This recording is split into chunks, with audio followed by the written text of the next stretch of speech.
para finalizar este seminário com a conferência de encerramento, que tem como tema Perspectiva do Desenvolvimento Nacional, o papel do planejamento e das instituições de pesquisa, eu quero chamar aqui o doutor Clélio Campolina Diniz, professor emérito da Universidade Federal de Minas Gerais. É uma honra tê-lo aqui na nossa conferência, no nosso seminário.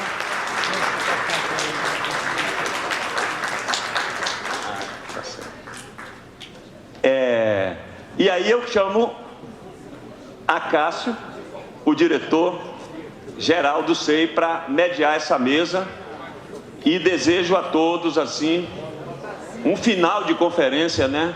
Estamos chegando no final, que a gente possa levar para casa essas reflexões todas e fazermos essas transformações que o SEI tanto propõe. A palavra é sua, Cássio. Boa tarde novamente, pessoal. Estamos aqui com a mala cheia de conhecimentos, né? Isso engrandece o nosso evento, engrandece ainda mais a SEI, a participação aqui do nosso querido Sérgio, pessoa que deixou uma história, uma marca muito forte na Secretaria de Planejamento, e essas pesquisadoras queridas, que são parceiras da SEI, nosso agradecimento. Aqui ao meu lado, se eu for ler o currículo do Dr. Clélio, acabou o tempo dele. Então, vou pegar aqui um currículo bem resumido para dizer que o professor Clélio Campolina é pós-doutor pela University of Rutgers e doutor em Ciência Econômica pela Unicamp. Foi reitor da UFMG de 2010 a 2014. É professor emérito da Faculdade de Ciências Econômicas da mesma universidade, tendo sido seu diretor e ainda diretor da pós-graduação em Economia. Membro do Conselho Técnico-Científico da Educação Superior da CAPES, ele também foi diretor-presidente do Parque Tecnológico de Belo Horizonte. E aqui, doutor Clélio, quando a SEI foi transformada em Instituição de Ciência, Tecnologia e Inovação, nós fomos beber lá em Minas do conhecimento, né, do CIMINE, Sistema de Inovação Mineiro, sem nenhuma dúvida o que há de mais inovador e vanguardista no que concerne a inovação do Estado brasileiro. O Parque Tecnológico lá de Minas, né, o local deve ser 5 ou 6 vezes maior que o nosso. Cabe destacar também que foi ministro da Ciência, Tecnologia e Inovação do Brasil em 2014 e, no âmbito internacional, é vice-presidente da Regional Studies Association, Fellow da Academy of Social Science do Reino Unido e Visiting Fellow da London School of Economics and Political Science, desde 2015. Orientou mais de 20 trabalhos entre dissertações de mestrado e tese de doutorado e tem uma vastíssima obra bibliográfica, possuindo nada mais nada menos do que 150 trabalhos publicados no Brasil e exterior. O professor Campolina também tem como principais temas de estudo e reflexões economia regional, economia brasileira, economia da tecnologia e desenvolvimento econômico. Foi difícil, inclusive, encontrar um tema para ele diante de tamanho conhecimento. E hoje ele vai fazer, para nossa alegria, a conferência de encerramento com o tema Perspectivas do Desenvolvimento Nacional, o papel do planejamento e das instituições de pesquisa. Grato mais uma vez, doutor, um esforço hercúleo para estar aqui conosco, né, porque teve algumas questões pessoais e somos muito gratos pela sua participação aqui. Vou falar de pé. Eu sempre fui um professor, sempre falei de pé e vou usar umas 3 ou 4 transparências, nada mais do que isso. Bom, eu gostaria inicialmente de agradecer o convite de estar aqui hoje. Tive algumas dificuldades pessoais, com problema de doença em família, mas eu tenho como tradição na medida do possível, nunca quebrar compromisso assumido. É uma coisa que eu trago da herança de recomendações do meu pai, que era uma pessoa muito simples, mas que sempre dizia: você não é obrigado a assumir um compromisso, mas assumiu, tem que cumprir. Então muito obrigado. A mesa que antecedeu eu acho que trouxe um diagnóstico perfeito dos principais problemas que nós temos no Brasil. Eu vou começar a minha fala exatamente com a conclusão, aqui está ligado, né? Obrigado. Com a conclusão que eu vou terminar a minha fala posteriormente. Os diagnósticos estão muito bem feitos em todas as dimensões. O que falta é um Estado que seja capaz de estruturar e comandar a sociedade e definir prioridades, objetivos e metas. Se nós formos abarcar tudo ao mesmo tempo, nós não vamos conseguir ter resultado. Mas o diagnóstico, eu costumo dizer que um planejador precisa ser dialético na análise e cartesiano na ação. Ou seja, ser compreensivo para ver todos os problemas. Eu acho que o diagnóstico que foram feitos aqui hoje mostram tudo isso, mas ao mesmo tempo selecionar prioridades, objetivos e metas para que realmente a ação de planejamento tenha resultado concreto. Eu tinha mencionado aqui o seguinte: perspectiva do desenvolvimento nacional, o papel do planejamento e das instituições de pesquisa. Eu queria ter vindo ontem para assistir às 3 mesas. Eu, infelizmente, perdi a mesa de ontem e a mesa de hoje de manhã. Assisti essa bela mesa que foi feita agora, mas então eu estruturei a minha fala de uma maneira curta a partir dessas dimensões que foram colocadas aqui. Bom, então, os 3 blocos do seminário da SEI exatamente indicam isso: o papel da pesquisa e do planejamento governamental. Olha, pesquisa é fundamental e pesquisa tem que ter conhecimento científico, conhecimento técnico sistematizado por trás. Então, o papel das instituições de pesquisa é central. Sem ele, você não consegue avançar no diagnóstico dos problemas e do caminho das soluções, de maneira que as instituições de pesquisa são decisivas para que você possa instrumentalizar a ação do planejamento. Já está aí, né?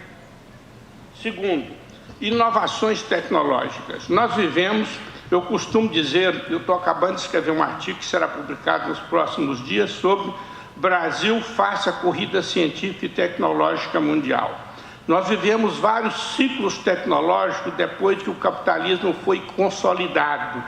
E esse ciclo atual, que a gente chama do sexto Kondratiev, uma homenagem ao economista russo que cunhou essa expressão, ele é diferente dos anteriores, porque os ciclos tecnológicos anteriores se manifestaram em campos setoriais mais ou menos definidos.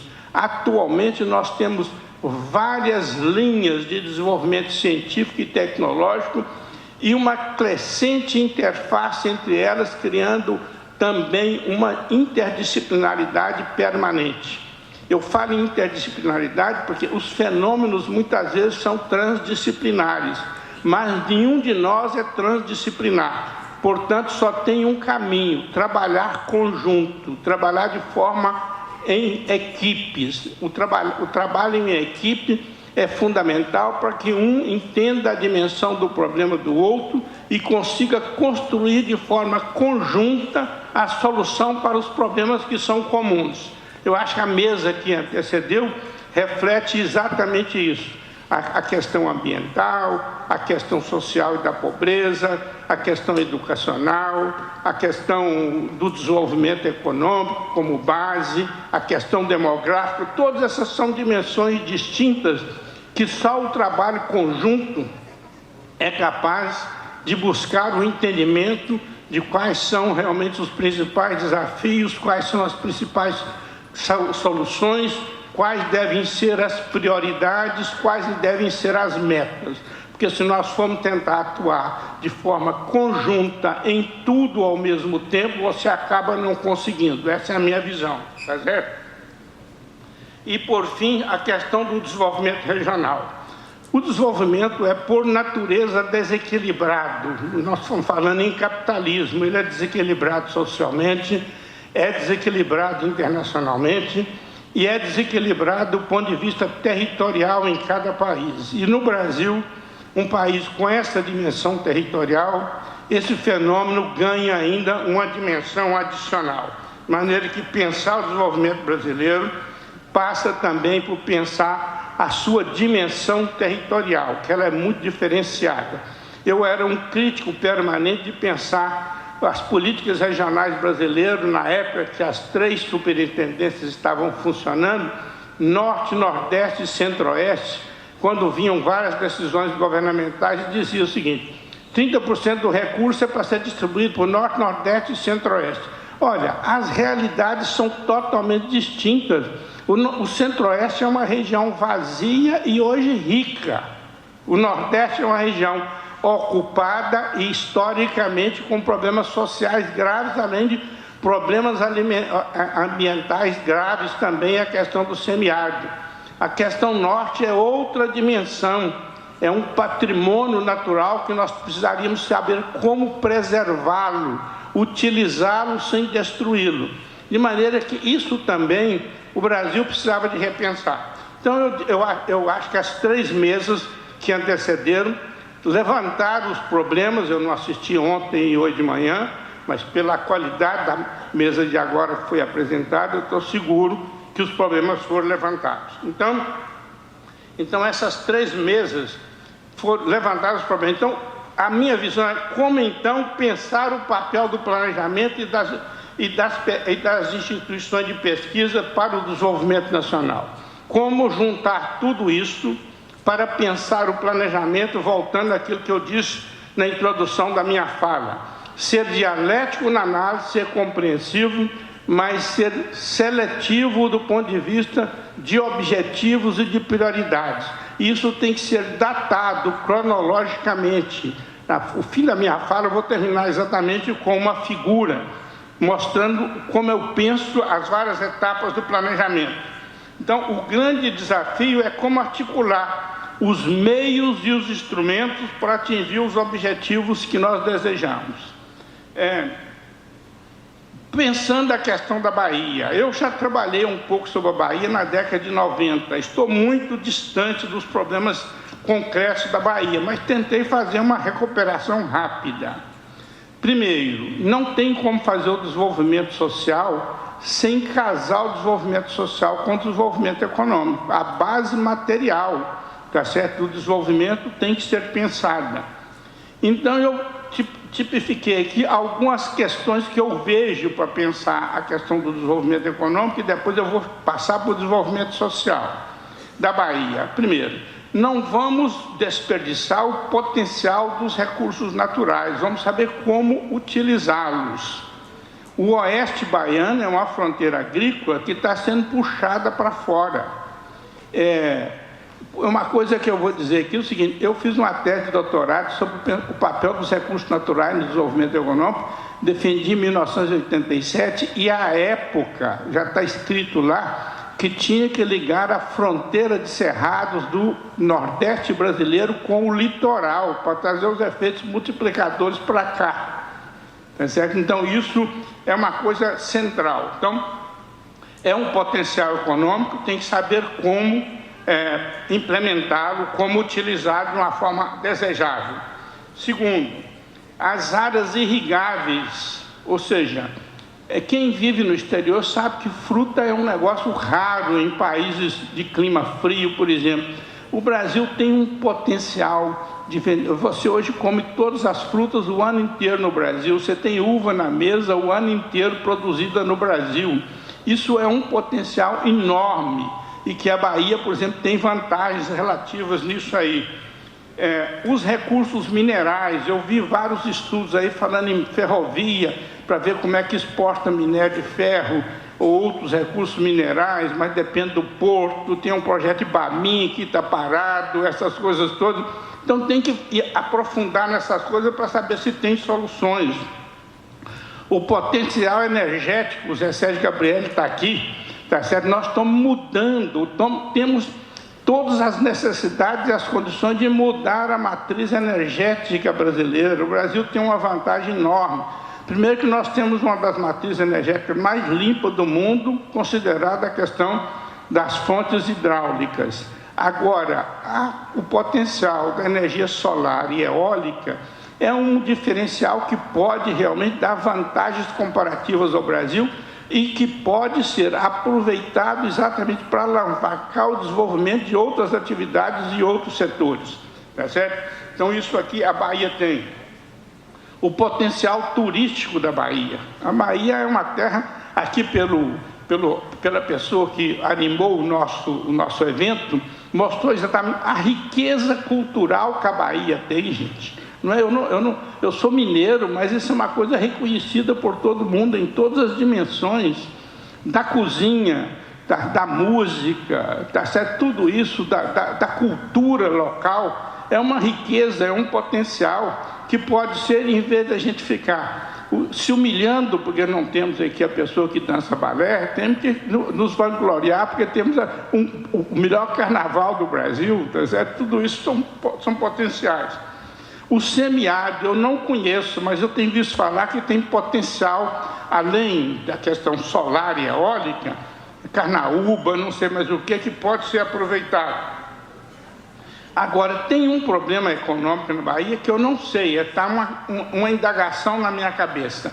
Eu tinha a expectativa de que a Bahia estava se industrializando no passado, tá certo? Eu estive aqui uma época apresentando um trabalho que chamei de desenvolvimento poligonal no Brasil, dizendo que a indústria estava indo para a região centro-sul, e à época estava presente na plateia o senador Antônio Carlos Magalhães e falou para mim: professor, não dá para o senhor puxar o polígono para cima e incluir a Bahia? Eu falei: não, senador, eu sou só professor da universidade, quem é político é o senhor tem poder político de puxar o polígono para a Bahia. Então havia uma expectativa. Eu tenho visto com muita apreensão a situação da indústria baiana, ou seja, a Ford fechou, deixou em um centro de pesquisa, tem a BID que está aí, também não sei que efeito multiplicador vai ter aqui. Eu acho que é um desafio que a Bahia tem de pensar, porque o setor terciário está crescendo, mas o que dá garantia é o setor produtor de bens, a menos que você seja uma sociedade que tem uma centralidade de serviços tal que venda serviços para o mundo. Uma coisa é ser Londres, ser Nova York, a outra coisa é ser Salvador. Aqui não é uma centralidade mundial que vai se ancorar solamente em serviços. Serviços é importante, mas você tem que ter a atividade produtora de bens, tá certo? Por trás. Então, esses são potenciais econômicos da Bahia. Agora, quais são os desafios sociais? Os desafios sociais foram mapeados aí o tempo inteiro. O Brasil tem hoje 8% da população vivendo em favelas. Manaus tem 50%, Salvador tem 30%. Esse é um problema que o Brasil tem que enfrentar. As pessoas precisam de comer, as pessoas precisam de dormir e viver dignamente.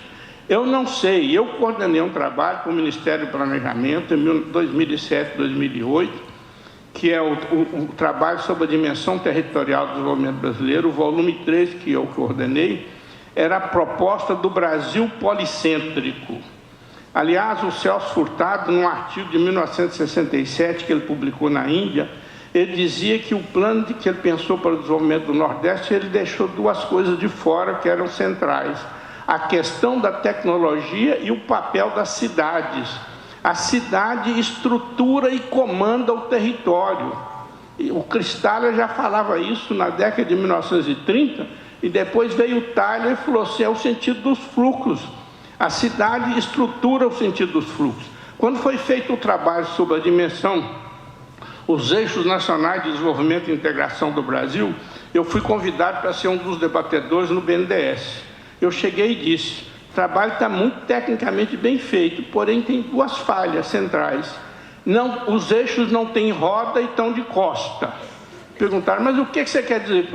Os eixos não têm cidade, você vai integrar o quê? Só a região produtora com o porto para regredir na nossa estrutura produtiva? Os eixos têm que integrar a cidade, as cidades são as centralidades. Tá certo? Então de costa, porque não pensa no resto da América do Sul. O Brasil tem que pensar na integração com a América do Sul. Eu acho que isso é um imperativo. O mundo inteiro se integra, nós não temos nenhuma integração com a América do Sul. Então, Então, feito essas considerações, quer dizer, pulou.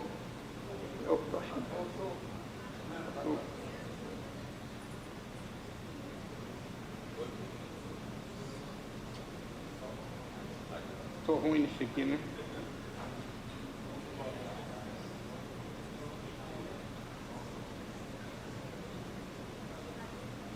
Aí, então é o seguinte, veja o seguinte, o caso de Salvador. Salvador tem 30% de população favelada. Esse é um fenômeno brasileiro. Existem soluções técnicas para isso. É preciso saber se tem vontade política e cronograma, porque isso não é solução de curto prazo. Não tem uma solução de curto prazo. A França fez isso com muita competência no pós-Segunda Guerra Mundial, que foi criar as metrópoles de equilíbrio integradas por uma rede de acessibilidade, que é o sistema de transporte ferroviário. A China está fazendo isso agora com uma eficiência enorme, que está reestruturando a rede urbana, integrada com os trens de alta velocidade, desintegração de serviço público, ou seja, a orientação locacional do serviço público e a orientação do serviço privado. É óbvio que a China é um país de governo central, de governo autoritário. Então, as decisões políticas são tomadas de cima para baixo e, portanto, são implementadas. Nós não somos China, nem queremos ser China nessa dimensão e, portanto, não é uma solução tão simples. Mas o problema precisa ser enfrentado. O país é ocupado pela costa leste, a costa atlântica. Integrar esse país é uma dimensão fundamental para nós pensarmos o desenvolvimento do país. E a rede de cidades cumpre esse papel. Quando você fala aqui nas cidades, por exemplo, as cidades que estão sendo estruturadas no centro-oeste, elas são muito intensivas em renda e em serviços. Você pega uma cidade, vai lá em Sinop, no Mato Grosso, a cidade está cheia de hotéis de categoria, restaurantes, colégios, agência bancária e centro para vender máquinas e equipamentos. Uma cidade do oeste baiano podia ser reestruturada para cumprir essas funções e, portanto, ao mesmo tempo atrair população, oferecendo inclusive oportunidade de trabalho e de renda e ajudando a segurar um pouco essa migração para as metrópoles. O Brasil se metropolizou. Em 50 anos, nós tínhamos uma população de 52 milhões de habitantes no ano de 1950, hoje temos 215, a população multiplicou por 4 e migrou do rural para o urbano. Então, nós temos um país hoje com 87% de população considerada urbana e concentrada em megametrópoles. A região metropolitana ampliada de São Paulo tem 30 milhões de habitantes, só é menor do que o aglomerado de Tóquio.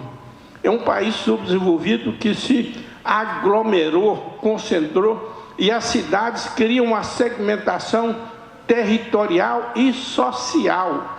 A cidade está segmentada territorial e socialmente.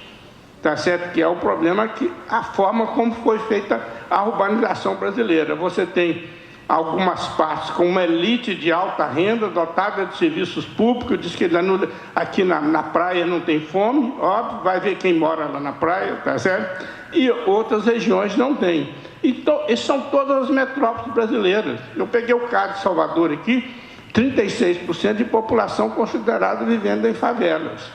Então, isso é uma questão que precisa ser enfrentada, mas é uma questão de longo prazo. Tem que ser política de Estado, não é política de um período governamental. Não tem solução para isso, tá? Então, quais os problemas que eu desafio? Se eu não estou conseguindo ler daqui,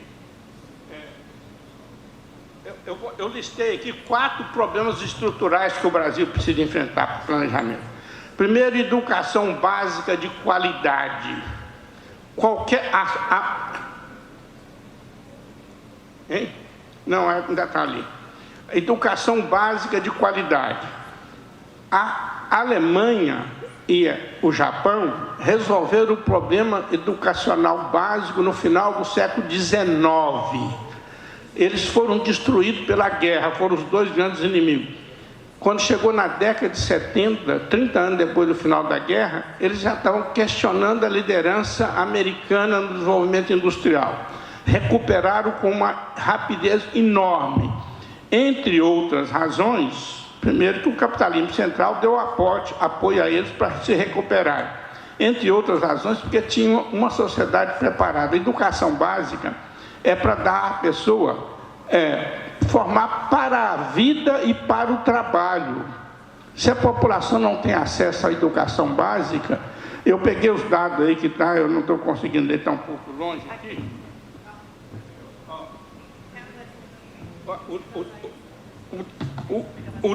O dado do analfabetismo funcional, que é do INAF. O INAF não é um órgão do governo, é uma associação do Banco Itaú, da Globo, etc. Então é o seguinte, nós temos 7,7% de analfabetismo aberto entre 15 e 64 anos. 29% de analfabetismo funcional, ou seja, a pessoa não é capaz de ler e escrever um texto. Tá? Do ponto de vista da Bahia, 12,6% de analfabetismo aberto e 35% de analfabetismo funcional. O país tem que enfrentar isso. Não tem como pensar o desenvolvimento nacional se você não dá uma base de conhecimento básico do ponto de vista educacional para a sociedade. Uma professora primária em Minas Gerais está ganhando menos de R$3.000. Eu não sei quanto que é na Bahia. Esse é um problema que eu vou falar no final. Você tem que valorizar a escola. Deixar a criança na escola a tempo integral. Quem vai para um país desenvolvido, o menino fica na escola. Eu vivi em Oxford, meus filhos iam para a escola junto com os filhos dos professores de Oxford, passavam o dia inteiro na escola. Vivi nos Estados Unidos, meus filhos iam para a escola junto com os filhos dos professores da Universidade de Rutgers. Passavam o dia na escola. O menino alimenta na escola, recebe educação para a vida e para o trabalho. Então esse é um ponto central. Segundo, desigualdade de renda, que também está articulado com a questão da desigualdade. E uma das coisas que eu acho que não resolve o problema da educação básica no Brasil, a saúde está avançando muito mais do que a educação básica, porque a saúde não incomoda a elite. A educação básica incomodaria a elite, você deixaria de ter pessoas serviçais. Isso não existe no mundo desenvolvido. A pessoa tem que aprender a cuidar da sua casa, fazer a sua comida, cuidar da sua roupa. Isso é, obviamente que tem gente rica que usa outro serviço. Então, a saúde não prejudica, porque ninguém quer ter um empregado doente. Portanto, melhorar a saúde não agride a elite.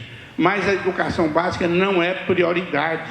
Eu fui reitor de uma universidade, eu falo isso com muita vontade, o tempo inteiro eu defendi, nós temos que defender a educação básica de qualidade no Brasil. Segundo, desigualdade de renda.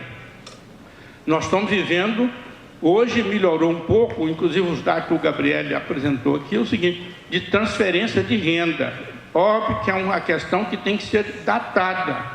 É importante a transferência de renda para resolver o problema da miséria, da fome, mas nós temos que mudar a questão estrutural do país para que as pessoas tenham renda, que independa de transferência. A transferência tem que ser algo marginal. Hoje você vê o volume de pessoas que dependem de aposentadoria rural, de BPF, é enorme, exatamente porque não teve acesso à renda. Então esse é um problema central.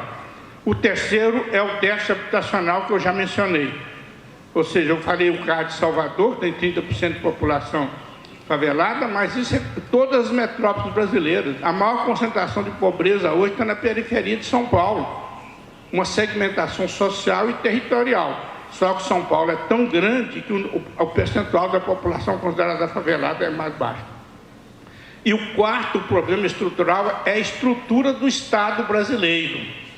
O Estado brasileiro tem que ser repensado. Olha, estão havendo várias tentativas aí. Um sistema tributário brasileiro tributa pobre, não tributa rico. Todo o consumo é tributado. E as altas rendas não são tributadas. Esse é um problema.